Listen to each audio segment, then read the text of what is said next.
Hey there, everybody. Hope you're all doing very well out there. We are coming up on April 2024 at the time of me recording this video. And normally a video like this, where I don't specifically talk about, something astrological or tarot related, I would put on my Integrative Mysticism YouTube channel because, well, it's a lot more of a personal channel. I take you through a lot more of my personal path and practice, and we go into all kinds of different conversations and deep conversations over there. Some of you probably already seen it because I've got a playlist with plenty of videos on display here on the main channel page of Son of Selene, so it's not like I'm hiding it.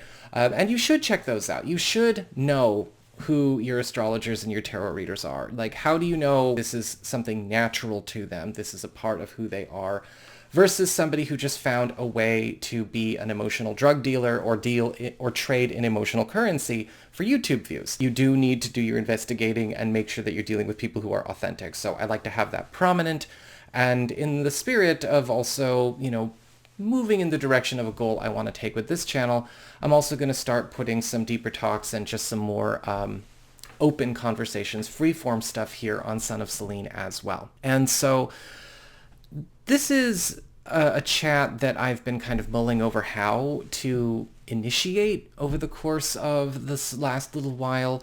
The year 2024 is kind of interesting. It's creating a lot of forced breaks with people. And yes, to bring up something astrological, it makes perfect sense. We've got Pluto in Aquarius now. So overdue endings and overdue beginnings are the theme of, not only this year, but years and years and years to come. And of course, we've also got a couple of big ones coming up here, even in April, Jupiter conjunct Uranus. And of course, we've got our solar eclipse in Aries, and we've also got a Mercury retrograde in Aries at the same time. So what does that force us to confront, though, on a personal level? Oh, by the way, merch. I'm sporting my Earth Elemental Green 11th Hour Cleanup Crew shirt. And so if you're interested in supporting my channel, might want to hit me up with a merch purchase, and you can check that out on the shelf down below this video, or click the link. There's more items on the CrowdMade page. But going back to what I was saying, what comes up sometimes when we have to face these kinds of forced overdue endings, overdue beginnings? Again, these life direction changing events, aspects, and circumstances. Sometimes they're astrologically driven, sometimes they're interpersonally driven, sometimes they're cosmically driven in other ways. We have to face aspects of ourselves that have an aversion to change, an aversion to loss, and we also have to confront aspects of ourselves that may be, let's just say, shady homeostatic maintainers, or shady homeostatic containers.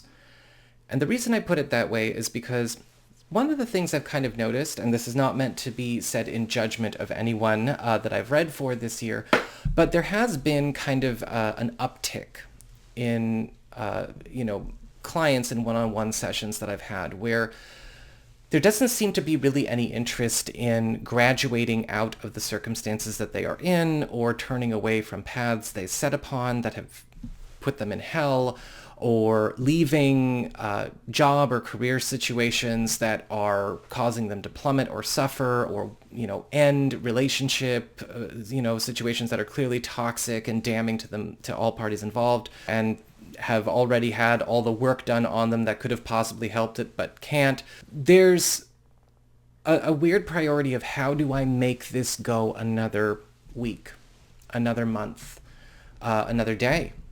Just pay attention. There can be an addiction to these things that feeds anxiety, that promotes more adherence and more capitulation to our aversion to loss, our aversion to change, and our need to control, and our need to artificially empower what should be let go, whether it's what should be let go in our lives or should be let go about ourselves.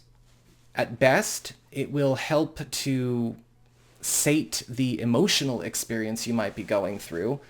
But at that point, that's like ordering a pasta just to smell it. Like, you're not really doing anything with the tool that you have that could provide you any kind of use or sustenance. The point of these tools is to help you live your life. And living your life means facing change. And the only thing that's constant in life is change. And yes, sometimes loss, sometimes replacements, sometimes substitutions and alterations of course. One of the biggest challenges of being human is confronting what is called the sunk cost logical fallacy that we all have kind of wired in our brains. And it's fortified by a lot of the ways that we kind of go about prioritizing and working our lives. You know, we have all kinds of social and moral pressures to maintain a status quo, or to commit or hold on to something that we've started, or stay on a road we embarked upon just because there's a lot of artificial inflation of the moral goodness of commitment for its own sake. And you got to be careful with that anyway, right? Because we all know that there are people out there, whether they are business folk, whether they are looking for money, or they're looking for a relationship, or they're looking to do something parasitic. They kind of depend on the peer pressure and the moral pressure of commitment for its own sake in order to get what they want. Like, they know they're no prize. They know they're bad at business, or they know that they are the toxic, chaotic, crazy one, and they know that they are the family member that's raising hell. So they count on the moral and social pressure of commitment equals good, leaving commitment equals bad, to keep their world afloat. What we need to remember is that when it comes to confronting these things and the sunk cost fallacy, you may never get the return on the investment that you made on the quest you embarked upon. And that's okay. I'm a firm believer, and this is where like the sort of cheesy optimist comes out. I believe that any person can turn their whole world around in a year. That their whole life can change in a year for the better. What keeps that person from being able to turn it around is what they choose to continue to engage, maintain, and what they refuse to change. Over the course of not only April, but I want this to be a timeless video, so let's just say over the course of life, we come into situations where we have to realize that maybe we've been living the same life for too long. Now, to get spiritual about it, interestingly enough, one of the things I've observed when reading for people is that the people who understood that something was over and began to explore the after, started getting the after manifesting in their lives. You know, the universe is like, okay, you're not being hard-headed, you're not being stubborn, you're not being manipulative, you're not being disingenuous. You are seriously now engaging what I am proposing to you, or what your own guides, your own divine teams, your own higher selves, your own deities are helping you to build.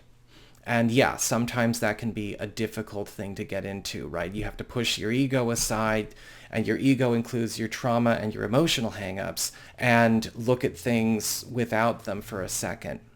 And the second you start to build a plan to get out of what you've created is the second that that replacement to the world you're waiting on your return in starts to show up.